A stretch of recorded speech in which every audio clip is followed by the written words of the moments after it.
on one page, keep in mind, we have Rainmaker killing someone, we have RIPCLAW killing someone, we have Fiji, just basically double fisting this transport here. But then we get Winter, so we get in 2 pages we get 3 deaths. Alright, AKAPADers, welcome back to Top Cal Tuesday. I'm Peter A. DeLuca. I am your host. This is your weekly drop. If you're into 90s comics, if you're into 90s publishers and Image Comics and guys like Mark Silvestri, the founder of Top Cal Productions, this is the channel, this is the home for you. So before we proceed, maybe just a little like, comment, subscription. Come on, guys, throw a dog a bone. I'm getting right into it, guys. Stormwatch 8.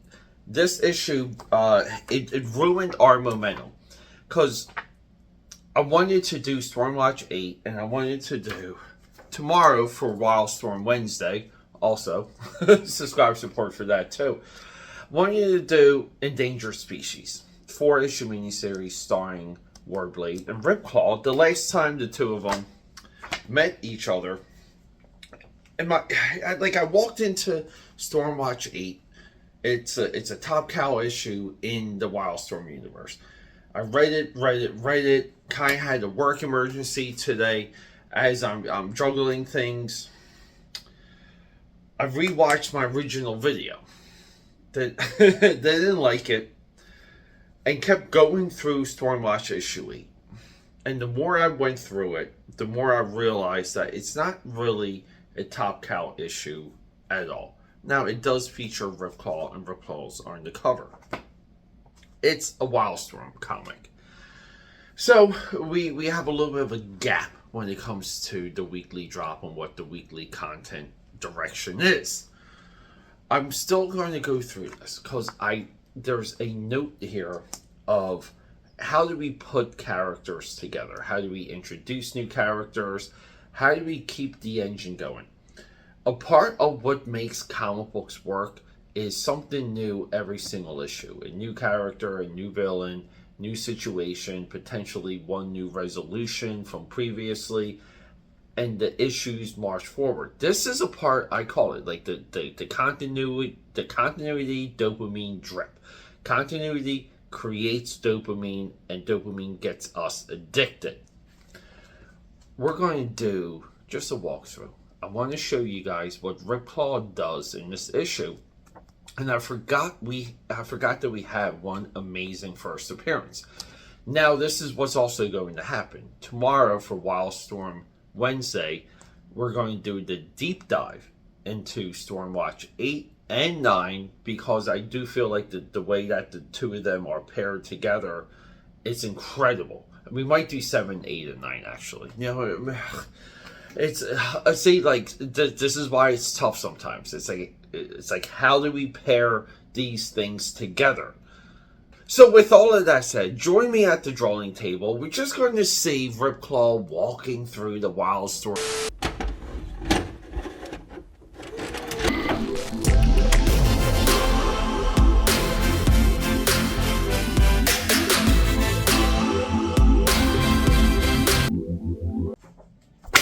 There it is, Stormwatch 8.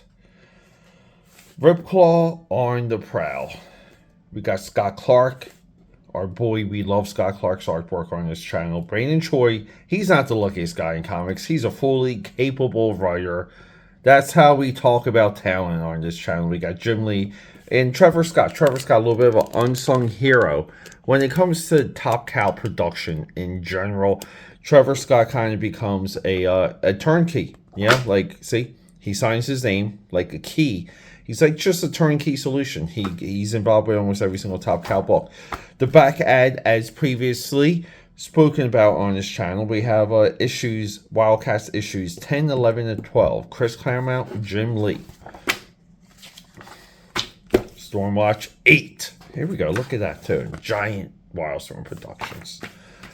So, well, before we get into that, previously, Killer Instinct Chapter 1, we had Wildcats.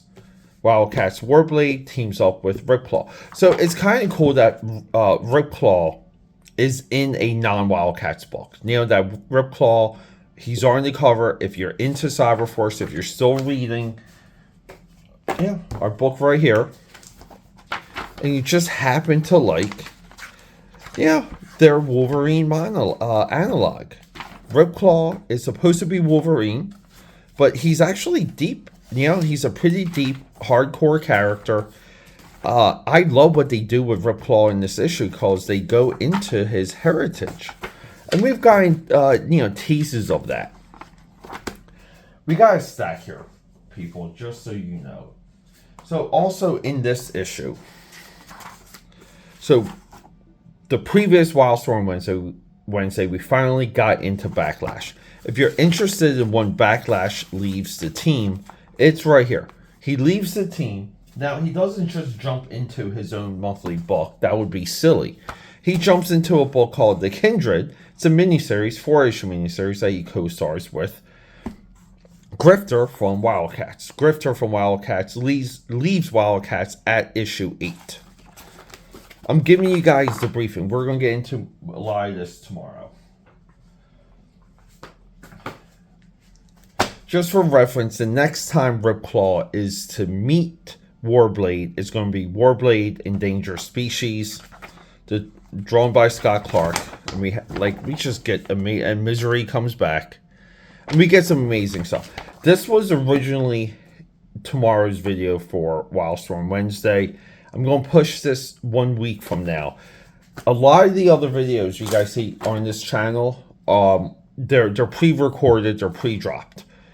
Top Cow Tuesday, Wildstorm Wednesday are still kind of weekly, so I've been just screwing up them what those drops are. And then here we have Gen 13. Why are we talking about Gen 13? Well, Gen 13 issue 2, right here. Introducing Rainmaker. Warblade, we're going to get to it. Warblade is sent to retrieve an individual that escaped a laboratory. She's on the run. She's being tracked. RIPCLAW here is just talking about this person does not want to be found. He finds her. He finds her right here, just all shivering and in the cave. Well, that girl right here is Rainmaker. So now with Deathmate Black, which introduced this part of Gen 13, and Stormwatch issue 8, we have our Gen 13. She tells RIPCLAW to turn around, and now we have the Huntsmen, the Keepers. The Keepers are somewhat the American military. They also track the girl. Now, it's kind of silly where RIPCLAW's like he's saying here, but everyone has their limitations. I know that fatigue, hunger have finally set in. My mistakes begin to show. The trail becomes clear. So he's like exhausted trying to find her. But the Keepers find her in 2 seconds. And then we jump to Battalion and Backlash. And this banter is really what we want from Stormwatch. They're going back and forth. They're training. They have a game. They have to race. They have to hit the little pads. They hit it at the same time. And then we get our boy Flashpoint. He's pissed off. See, again, I'm saving some of this for tomorrow. But Flashpoint is pissed off because Hellstrike is he is decimated from the last mission. Flashpoint blames Battalion. Battalion just, every single one of Battalion's struggles is some mission that he screwed up. This is like the third time already. We're like 8 issues in. He's like screwed up 3 missions already. One of them being the backstory for Stormwatch issue 8. But they go back and forth. And essentially here, Backlash, just, full disclosure to Battalion, which is awesome. But Backlash is like, look, I have to go find a demonite that possessed the girl that I love. They're about to write her off. They're going to just let her die in a coma. I need to find that demonite so we can revive her and get her soul back. And they shake hands and he leaves. And we've all seen this. And, this is our New Mutants 99 or our Cyclops leaving cover. I forget what issue of Uncanny X-Men that is. Might be like 154. Don't hold me to it. It's a Paul Smith cover. And then we jump to RIPCLAW. RIPCLAW isn't, he's back in action. You know, he's not in full RIPCLAW uniform here, right? He's just in his, like, Apache. So here's the cool thing. They're both Native American Indians. They're on the reservation. And the part of this dialogue here is the intricacies of the reservation and that they're a separate nation and they're outside of U.S. law. But they're like, hey, we have to go find this girl. They're like, hey, battalion, you're in trouble from the last mission, but we're going to let this one slide until we get the girl back. Weatherman's like, perfectly, sir. Like, perfectly. Guys, do we not love Scott Clark? Look at Scott Clark.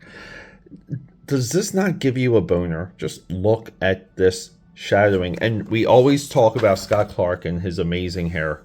I mean, look at that. Hey, shout out to Wildstorm Colors, though, because this sunset, too, is really freaking sweet.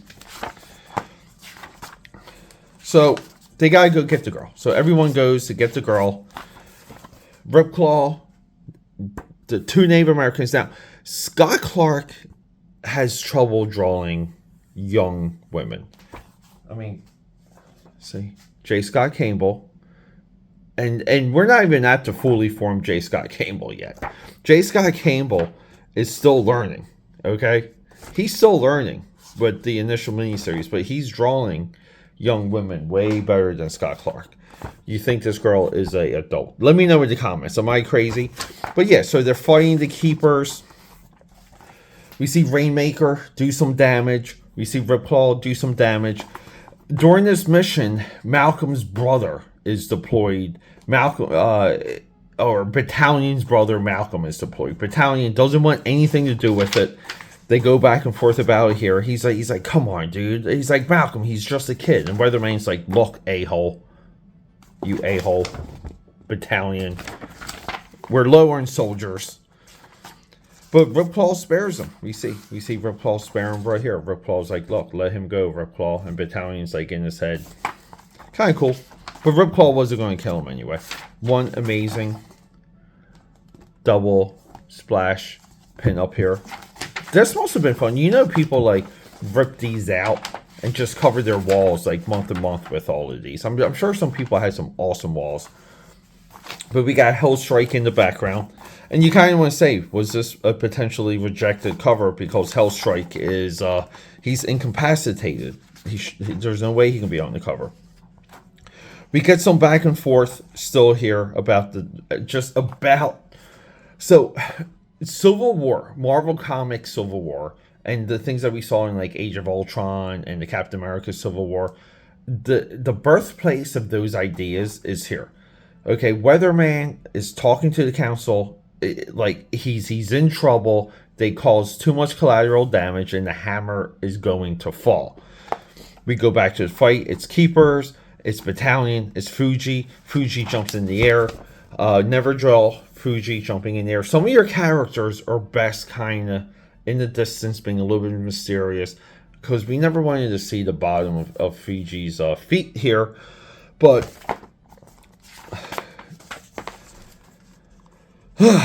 let's showcase Rainmaker's powers. She shorts out one of these Keeper electro suits. RIPCLAW just like, just decapitating people left and right here. Fiji gets netted because that's what you got to do with him, and he double punches the net. And then we get I forget what this. It's what Winter like freezes this dude's head. Like, come on. So on one page, keep in mind, we have Rainmaker killing someone. We have RIPCLAW killing someone. We have Fiji, just basically double fisting this transport here. But then we get Winter. So we get in 2 pages, we get 3 deaths. And shout out to Scott Clark drawing that amazing hair. Look at that. We're almost done, kids. A little bit more back and forth, a little bit more action. We talked about when Scott Clark draws action, he doesn't quite rotate the camera. Battalion lets one of the Keepers take a shot at him. Not happening. And then here we go. We're done. We're done. 22 pages. we're done, kids. And then, yeah, basically Gen 13 comes to pick up the kid. And then this leads right into issue 2. So how amazing is that? See, that's how we tell our story. So for Top Cow Tuesday, the point I wanted to make is that Top Cow, even from like the early pages of Cyberforce, they were so good and so skilled. And again, too, like you have to remember, a lot of these names you may not know, but they've been around comics and they know comics, right? RIPCLAW could always sell comics. RIPCLAW can sell comics today. RIPCLAW on the cover of Stormwatch got anyone reading Cyberforce buying Stormwatch. And yes, there is a synergy to it all. RIPCLAW's design is so perfect. It's perfect, it's eclectic, it's weird, it makes no sense. What am I talking about? Well, we don't know where the skin is and then where the costume begins. Like these red stripes coming through his lats and his traps, right? Like, what is this? Is it makeup? Is it a costume? We don't know. But then the gold wrists, like here, it is so, like his forearms, it's so freaking wild. Just the red and the gold and the white, like color combinations that shouldn't kind of maybe work together, but they work so well with this. We see it on this cover here. We see it here, like in here too. Like they mistake, they ain't add the cyber part of his forearm here. But RIPCLAW is, you're drawn to him, and that's really the takeaway from this video, this episode. Mark Silvestri's other designs for Cyberforce, they're not quite there now, and we know in the future they try and make Stryker more of a permanent, like, go-to character. They try and make Ballistic permanent go-to, Velocity permanent. They tried so hard with all these other characters of Cyberforce, but visually, like even just flipping through here, you are just drawn to RIPCLAW, and that's the big idea. Like, we just want more RIPCLAW. So at this point too, like, you have to remember, like, I think the first piece of merchandise from Top Cow Productions is a RIPCLAW poster. RIPCLAW gets a special one-shot, then he leads into his own series. He should still be published today. That's the wild thing. I think RIPCLAW, his Native American history, they prove how well his Native American history works. This book too is somewhat of a history lesson on the sovereign states of the Native Americans. Really cool stuff. I would say well researched. Thank you, research team. Brandon Chow here, Luckiest Man in Comics. I'm sorry, you kind of wrote something too that's a little bit educational. And then we have Stormwatch 25 coming up. We'll talk about that tomorrow. All right, guys, rock and roll.